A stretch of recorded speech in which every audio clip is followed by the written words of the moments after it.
Bienvenidos a una emisión más de Educación y Conciencia. Soy Conchita García, comenzamos.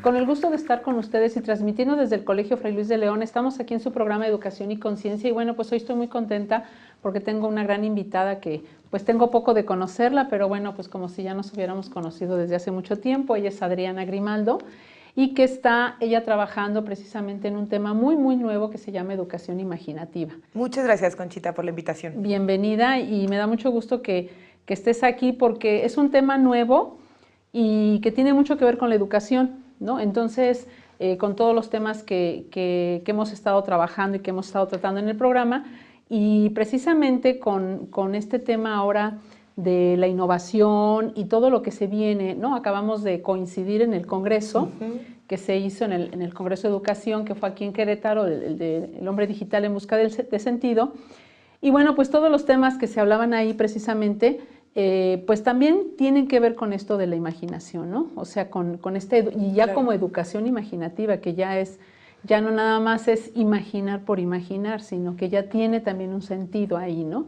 Entonces, yo quisiera que nos platicaras a qué se refiere esto, cómo fue que resurgió o lo tomaron en cuenta, porque esto ha estado todo el tiempo, pero ya para la educación, ¿no? Como ya de manera más formal. Sí, claro, Conchita. Mira, lo que es muy interesante es que el enfoque, así como dices tú, no es nuevo, porque el autor de esta teoría se llama Kieran Egan. Él es un inglés que ya tiene tiempo viviendo en Canadá, debido a que en principio de los 2000 se ganó un premio importante por el Ministerio de Educación de allá para poner en práctica su teoría. Me voy a contar la historia. Sí. Kieran Egan es filósofo, educador, y de ahí que él desde hace mucho tiempo se dedicara como a escribir, a investigar, a ir pensando o repensando la educación. Él toda su vida, desde que se egresó de la primera carrera, ha dado clases. Entonces, si tú buscas Kieran Egan en internet, te encuentras una veintena de sus libros. Pero lo que pasó fue que, como te digo, a principios del 2000, él ganó un premio para que se ponga en práctica esta teoría, que ahorita más adelante voy a decir exactamente en qué consiste. Entonces, se forma lo que se llama el Grupo de Investigación en Educación Imaginativa, y lo que se vuelve muy innovador del enfoque es que la primera vez en la que se estudia la imaginación como una herramienta natural del proceso de aprendizaje.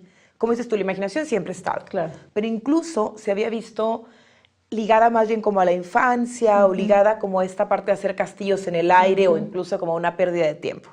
Lo que hace Educación Imaginativa a través de Kieran Egan es un enfoque muy serio, muy teórico, muy bien respaldado, en donde de alguna forma se reivindica la imaginación como una herramienta natural de aprendizaje, que creo que eso es lo innovador, porque no había estado, claro, no había estado como en el foco de la imaginación. Exacto. O sea, lo habíamos llevado a lo mejor, como tú dices, a lo mejor muy de los niños de preescolar, ¿no? Y bueno, pues ellos como que fantasean mucho y imaginan muchas cosas, su amigo imaginativo que tienen ahí, todo esto, pero ya más grandes los alumnos, pues ya no se toma tan en cuenta, ¿no? Y creo que es una pieza clave, como tú dices, en el proceso de aprendizaje, lo que es la imaginación, ¿no? Y sobre todo para innovar también, ¿no? Y crear ellos también muchas cosas, porque yo leía que el cerebro no registra si es real o es imaginación, ¿no? Y entonces lo que tú pienses, lo que tú te imagines, pues puede provocar en ti muchas cosas en tu cuerpo, ¿no? Porque no está distinguiendo entre la realidad y la imaginación. Y entonces si tú piensas algo muy contento, muy feliz, algo que te alegre mucho, algo que para ti sea wow, así, entonces en tu cuerpo pues vas a tener todas esas emociones, ¿no? Y igual si piensas algo o claro, imaginas algo muy triste, ¿no? Entonces también en la parte emocional puede ayudar mucho, sobre todo ahora que estamos viendo que el alumno y bueno, los maestros y todos los que somos educadores y que los seres en general, estamos viendo que pues todas estas emociones que tenemos pues no las sabemos manejar, o no las tragamos, como quien dice, las guardamos y entonces eso pues le hace mucho daño al cuerpo, ¿no? Entonces, a mí, por ejemplo, esta parte me gustó pero sí me gustaría también saber cómo lo metes tú al proceso de aprendizaje ya en los niños, ¿no? O sea, esta teoría que dices tú, ¿no? Me gustaría, partiendo Ajá. de esta pregunta, comentarte algo antes de responderla. Ajá. Ahorita que dijiste del aprendizaje en los niños, creo que me es recurrente cuando hablamos de educación imaginativa vincular, o sea, yo percibo que las personas lo vinculamos hacia la infancia. El Exacto. sábado pasado el libro lo presentamos en la Feria del Libro de Guadalajara y una de las preguntas que nos hicieron fue,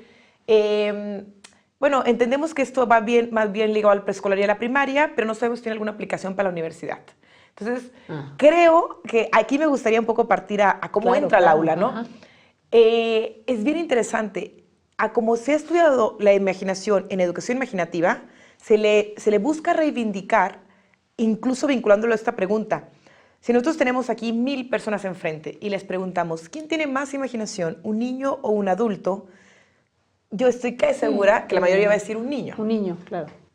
Y por otro lado, les cuento que Pablo Boullosa, que está propiamente trabajando el proyecto aquí en México, tiene un programa en YouTube que se llama, bueno, un programa que sale en la televisión y que lo subió luego a YouTube, el de evolución cultural. Si tú buscas evolución cultural, la falta de imaginación es falta de humanidad, vamos dando ahí al clavo a lo que representa la teoría. Y él marca este ejemplo. Cuando Hannah Arendt, que es esta filósofa judía que fue y presenció el juicio de Adolf Eichmann, uno de los más atroces genocidas, cuando estuvo frente a él, ella iba desde la idea de conocer a una persona que ¿cómo es una persona tan malévola como para hacer dictar tantas muertes, ¿no?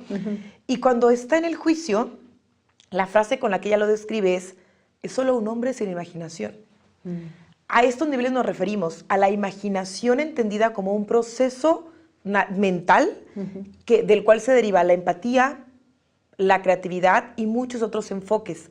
La imaginación entendida de esta forma, me refiero en este enfoque, no es menor en los niños que en los adultos.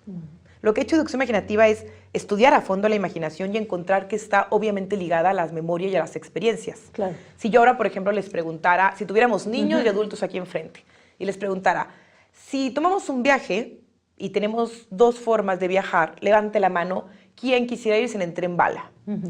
Si aquí hay niños, el niño a lo mejor estaría pensando, ¿bala? ¿Una pistola? ¿Un tren? Y no lo podría asociar. Mientras los adultos tendrían en su imaginación el tren bala de estos famosísimos japoneses que te llevan en 2 minutos a todas partes, ¿no? Y si continúo y digo, bueno, ok, el tren bala también puede ser, o también puede ser el chepe. Pierdo a los niños porque no sabrían qué significa chepe. Estarían perdidos en decir esa palabra de dónde la saca.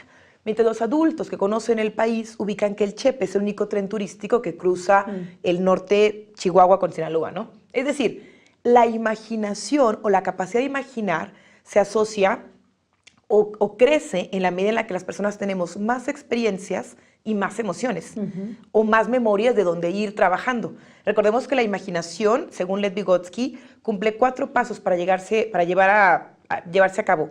Atención, concentración, observación, memoria e imaginación. Es decir, entre más memorias tenemos más capacidad de imaginar. Entonces, la forma en la que contesto la pregunta de cómo se lleva esto al aula, es una respuesta un poco larga, que de hecho ahorita la voy a volver a ir marcando, pero lo que quiero decir es, se lleva al aula a cualquier edad. Y obviamente trabajamos también con la educación en los niños, Claro. pero el proyecto está armado o pensado para trabajar con adultos, con adolescentes. Es justo cómo nos puede servir la imaginación para utilizarla como una herramienta natural del proceso de aprendizaje. O sea, un docente, por ejemplo, puede utilizar entonces también la imaginación, pues para poder tener herramientas y decir cómo voy a tener este proceso de que se den los procesos, ¿no? En los niños. Exacto. Y me gustaría, no sé si sea en este corte o en el siguiente, contar exactamente cómo y en qué está estructurada la educación imaginativa. Pero lo que te adelanto, bueno, lo que hemos charlado ahora es este enfoque. Lo innovador de Kierkegaard es que nunca hasta él se había estudiado la imaginación como un proceso natural. De hecho, partimos de la idea de pensar que una persona que nunca ha ido a la escuela sabe mucho. Mucho de eso que sabe quizá lo ha hecho usando la imaginación Y ahora cuando podamos hacer la estructura completa de cómo es que está armada la teoría, te voy a decir por qué o cómo se justifica esto. No, porque sí, cuando muchas veces platican algo que tú no conoces, tú te imaginas algo, ¿no? Exacto. O sea, por ejemplo, los famosos cuentos que tenían precisamente uno de contarte un cuento que tenía mucho que ver en la infancia, era para que los niños imaginaran, ¿no? Y cada quien imaginaba, al leer una novela, pues tú te imaginas al personaje y tú le pones rostro y tú le pones un montón de cosas que cuando tú llegas a ver la película, por ejemplo, pasa mucho, ¿no? De que dicen, no, pues no era lo que yo pensaba, Sí. porque no era lo que se había imaginado, ¿no? Ya había hecho una historia, o sea, como Exacto. es la historia, pero se imaginó todo un escenario que a la hora que lo ponen en la película, pues ya no fue, ¿no? Ya a lo mejor se lo imaginaba muy guapo y de repente ya dijo, no, pues este no es mi tipo. No es mi tipo, entonces no es. Entonces, realmente sí imaginamos muchas cosas y luego después o nos llevamos una decepción porque, híjole, me lo imaginaba más bonito, o me lo imaginaba que no estaba tan grande, ¿no? Yo, por ejemplo, recordaba frases que llegaron a decir en el Congreso, nunca me lo imaginé tan grande, ¿no? O sea, lo imaginas de alguna manera, pero no como un proceso, pues sí, natural a lo mejor, pero no como una herramienta que me pueda servir a mí para un proceso de aprendizaje en los niños, ¿no? Que yo pueda tenerlo como cualquier otra herramienta y que además está como muy a la mano, ¿no? O sea, no necesitas nada, o sea, Exacto, no hay mayor tecnología que la actitud del maestro. Que la actitud del maestro y que el niño o el joven lo pueda hacer, ¿no? Entonces, a mí esa parte es la que me gustaría que ahorita en el corte que viene, pues nos platiques cómo, porque sí, pues sí está muy padre, la verdad a mí te digo que a mí cuando lo platicamos me gustó mucho, pero como herramienta, porque no necesitas mayor inversión, puedes sacar mucho provecho, porque si se saca emocionalmente provecho de la imaginación, ¿no? A veces para evocar estados o para estar en calma, si no te acuerdas de uno, si no usas el recuerdo, la memoria, puedes usar la imaginación, ¿no? Entonces, creo que eso si te ayuda para ese estado emocional, entonces creo que también a la hora del aprendizaje, bueno, pues puede ser como muy, muy clave, ¿no? Y que a lo mejor a lo largo de los años vamos perdiendo esa capacidad también de imaginar, ¿no? Entonces regresamos ahorita en un momento más aquí en su programa Educación y Conciencia con Educación Imaginativa.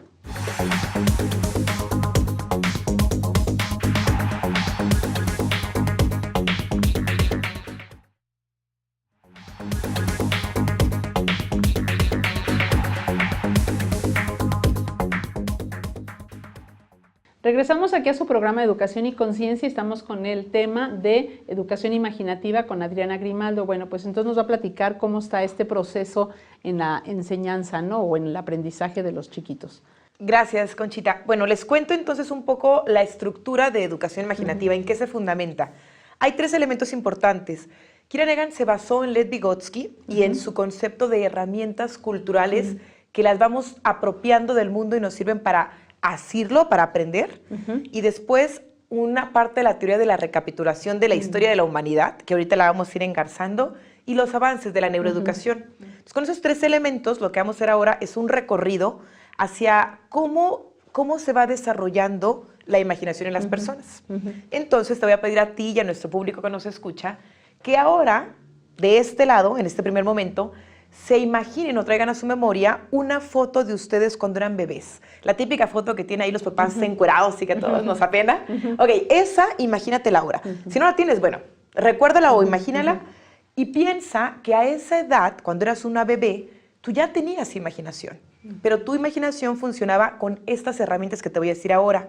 Los sentidos, obviamente los 5 sentidos, pero también el sentido de orientación, de asombro, obviamente el sentido del humor. El ritmo y los patrones, tú ya podrías seguirlo, las sensaciones y las emociones y en la forma en la que tu imaginación se iba manifestando. Ok, la estructura de tu imaginación cambia y cambia drásticamente en un segundo momento. Entonces te pido que te acuerdes de una imagen o una foto que te hayan tomado por ahí de cuando tenías unos 3 años. Ok, a los 3 años, y marco más o menos, no quiero marcar exactamente edades, pero marco en ese punto el momento en el que empezaste a hablar. Y te voy a pedir que te imagines tu cara cuando dijiste una palabra como auma o algo así, y una señora enfrente de ti se emocionó mucho y le habló a otro señor para que vinieran a verte porque ya habías dicho tu primera palabra, ¿no? Ok, en ese momento a partir de ahí se desarrolla tu lenguaje oral. Tu imaginación sufre una gran evolución.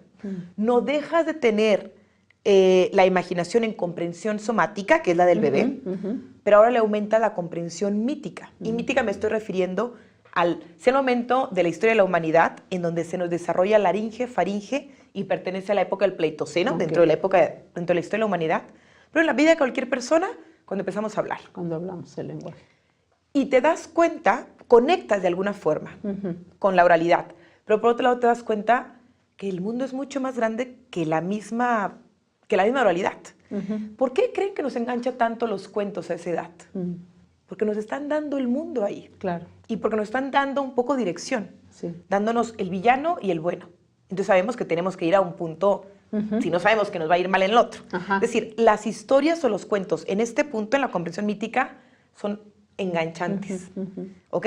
Entonces todo nuestro mundo, toda nuestra imaginación funciona a través del cuerpo y a través de la oralidad.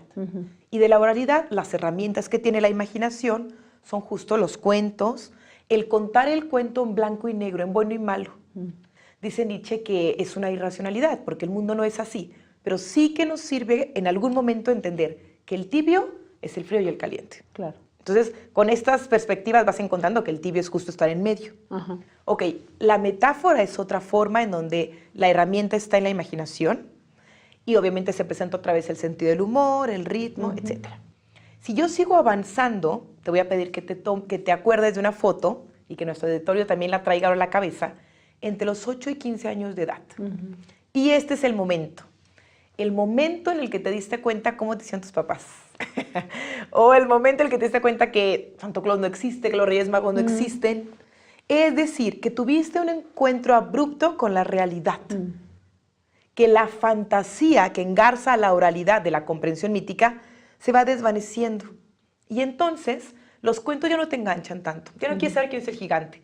Quieres saber quién es el hombre más alto del mundo. A esta edad, los récord Guinness, tú pones a un niño de esta edad enfrente de un récord Guinness y los enganchan. ¿Por qué? Porque su estructura mental de la imaginación ha cambiado y han entendido que no funciona con fantasía, sino con realidad. ¿Qué pasa dentro de la imaginación? Que el mundo se hizo enorme. Hay una gran diferencia. Tú le enseñas a un niño en la edad de la comprensión mítica un mapa de México. Dices, mira, aquí estamos, acá está el norte, etc. Y el niño te dice, ¿de qué color lo pinto? Bueno, píntalo verde. Si tú le enseñas el mismo mapa a un chico de esta edad, en la comprensión romántica, es capaz de trascender dada su imaginación y entender que en ese puntito está él y que ahí hay 120 millones de habitantes y lo entiende en dimensión. Entonces, su imaginación funciona en términos de entender el mundo de forma trascendental. De ahí que Kira Nagin, en un intento muy riguroso de implementar educación imaginativa, sugiere que las personas aprendamos a leer y a escribir hasta esta edad, hasta los 8 años. Porque en esta edad es en donde nos damos cuenta y buscamos extremos y límites y entendemos al mundo en una estructura. Y entendemos que antes que nosotros han vivido un montón de personas. Incluso entendemos que aquí vivimos unos habitantes, pero alcanzamos a entender que el mundo es grande. Las herramientas que se derivan de esta forma de comprensión obviamente tienen que ver con la lectoescritura y son justamente las propias de la narrativa. Si acá nos enganchan los cuentos, acá queremos narrativa, dame datos, cuéntame historias de los personajes, engánchame con eso. Entonces tiene que ver la narrativa, tienen que ver los extremos y los límites. Las colecciones es una forma en la que la imaginación se estructura. Es decir, aquí se van armando este tipo de herramientas. No las digo todas porque no nos alcanza el tiempo, pero tienen que ver con la lectoescritura. Cuando avanza en los años, y la otra foto que te voy a pedir que traigas ahora a colación, es la foto con tu primer novia, por ahí de los 17 años. Voy a marcar más o menos esta edad. Y hace alusión en la historia de la humanidad al siglo XVII, este despertar filosófico. Después de que la estructura mental de la imaginación cambió en el encuentro abrupto con la realidad, vuelve a tener un cambio. ¿En qué otro momento vuelve a tener un cambio? A los 17 años aproximadamente, cuando las personas estamos buscando verdades. Perdemos a nuestro primer amor y decimos, ¿y qué es el amor? Y entonces buscamos Y existe Dios. Ya existe Dios. Y empiezas a cuestionar un chorro de cosas, ¿no? Y el lenguaje acá se vuelve, mientras acá el lenguaje se volvió a través de la lectoescritura, acá se vuelve un lenguaje filosófico, un lenguaje que está buscando verdades, o propiamente un lenguaje abstracto. El momento en el que empezamos a entender en estructuras, en abstracción, nuestra imaginación tiene otro giro. Y entonces puede ser mucho más profunda. Claro. Estamos buscando continuamente las verdades. En esta comprensión, aquí se nos puede ir un poco el pie de lado. Cuando los adolescentes, ya te vas a ubicar en tus alumnos, es el momento en el que un día llegan y traen un póster del Che Guevara. Y quieren unirse a la próxima marcha porque creen que ahí está completamente la verdad. Ahí es donde está nuestro pie de barro, es decir, ahí es donde podemos quebrar. Si no logramos avanzar y entender que las palabras, como las hemos entendido oralmente, en la lectoescritura, en las teorías, son una útil herramienta para conectar con el mundo. Pero aquí hay que avisar, cuidado, las palabras no nos contienen como especie humana. Por más que te describa, tú eres más que las palabras que tengo para escribirte. Entonces, dado eso, no hay una teoría que nos enseñe cómo se debe gobernar. Y ya lo hemos visto, la historia de la humanidad se trata de esto, de que la humanidad nos escapamos, somos mucho más complicados que las palabras con las que nos podríamos gobernar. O una teoría que enseñe cómo vivir el amor. Las personas somos más que eso. O sea, es cuando hacen como ídolos, por así decirlo. Exacto. Y aquí lo que nosotros tenemos que hacer con esta comprensión filosófica propia de los jóvenes es llevarlos a que avancen al quinto estadio de la imaginación, que es la imaginación de la comprensión irónica y en la que se habla del lenguaje reflexivo. Ese es nuestro ideal. En el lenguaje reflexivo eres capaz de tener empatía, tolerancia, diálogo. ¿No te has fijado que de repente voy a personificar una postura filosófica? No tienes forma de dialogar, porque como tienen la verdad, pues ¿para qué te escuchan? Claro. Y entonces no hay manera de dialogar con ellos. Incluso lo que intentan es más bien convencerte, porque ellos tienen la verdad. Sí, sí, sí. Ok, lo que necesitamos hacer, porque es muy propio de los jóvenes, sobre todo, yo diría universitarios, que encuentran una postura y de ahí fundamentan todo. Entonces, lo que necesitamos hacer, es muy bueno que hayan llegado ahí, porque están entendiendo el lenguaje abstracto. Lo que necesitamos hacer es, como maestros, llevarlos al siguiente estadio, hacia la reflexión, hacia el diálogo, hacia entender que las personas somos mucho más que las palabras para describirnos, y que lo importante de la imaginación es abarcar las 5 comprensiones y tomar en cuenta la comprensión desde los sentidos, la comprensión que abre a la intuición, que digas, no sé por qué no lo hago, pero hay algo aquí que me lo impide, hazle caso. Tu intuición, tu imaginación desde el cuerpo te está avisando. Desde la comprensión mítica, seguimos como adultos teniendo esta comprensión mítica, no dejamos de hablar. Sí, claro. En la lectoescritura no dejamos de entender que podemos trascender en el mundo. Claro. Por eso es muy importante a los niños enamorarnos de la lectoescritura, de los libros, porque es una maravillosa forma en la que podemos trascender. Tú dijiste algo bien interesante hace rato. El cerebro, mientras tú lees y lees con concentración y con imaginación activa, tu cerebro no está registrando si es real o no. De ahí que este dato es bien interesante. Una persona que ha leído mucho, pareciera que ha vivido mucho. Sí. Sí, sí, sí. Y de ahí viene la imaginación activa, la lectoescritura. Y de ahí se deriva a decir, siempre vamos a estar buscando verdades, por supuesto, pero en la certeza de que una sola no la vamos a encontrar. Y de ahí abrimos al diálogo, a la tolerancia, y todo esto tiene que ver con un lenguaje, con una comprensión irónica, con la comprensión que abre a tener vigentes las cinco estructuras de la imaginación. Por eso es que no es un enfoque pensado en niños, porque los niños usan un 2 del 5%, digo, del 5 total que puede ser. Los 5 totales. La educación imaginativa está pensada para que los adultos vivamos una imaginación trabajada, consciente, una imaginación que puede realmente resolver cosas muy prácticas. El viernes pasado, y con esto quisiera cerrar, el viernes pasado en la Feria del Libro de Guadalajara hicieron un panel y entre ellos, entre los periodistas que estuvieron, estuvo Carmen Aristegui. Te voy a ser sincera, a mi parecer mucho del panel lo vieron desde la comprensión filosófica, desde la verdad, ellos están bien, ellos están mal. Aristegui cerró de una forma muy irónica, muy reflexiva. Dijo, no tenemos la respuesta a cómo solucionar el país, se la dejamos a la imaginación de cada ciudadano. Y creo que va a eso. Es eso. a imaginarnos cosas prácticas, objetivas, una imaginación útil. Claro, claro, pues muy interesante todo esto. La verdad es de que, digo, el término de imaginación pues es muy, muy común. Sin embargo, ya referido a la enseñanza y sobre todo, como tú dices, ¿no? A los universitarios, a la gente adulta, a esta parte de reflexión ya, creo que es pues importantísima, ¿no? Entonces, a mí me encantaría que, bueno, pues ojalá pudiéramos, sé que es nuevo en México también y que esto se va a empezar a abrir con diplomados y todo esto, bueno, pues ya después hacerte una invitación para que pues nos des toda, Claro que sí. toda la información ya cuando tengas pues estructurado fechas o congreso, no sé qué vayan a hacer, digo, pues acaba de ser la presentación del libro, pero ya cuando se vea esto más para que nosotros podamos sí, porque propiamente ¿no? lo que hacemos en los diplomados o en el libro es contar y definir muy bien cuáles son las herramientas de cada comprensión, que son propiamente las que se llevan al aula. Claro, claro. Entonces, y ahí depende mucho de con quién trabajo, si con universitarios o trabajo con niños pequeños, y entonces desarrollar cada etapa, ¿no? Que cada quien le toque desarrollar esa etapa, ¿no? Exactamente. Entonces, pues muy interesante. La verdad es de que creo que es una gran herramienta, si la llegamos a conocer verdaderamente y sacarle el provecho, sería una gran herramienta para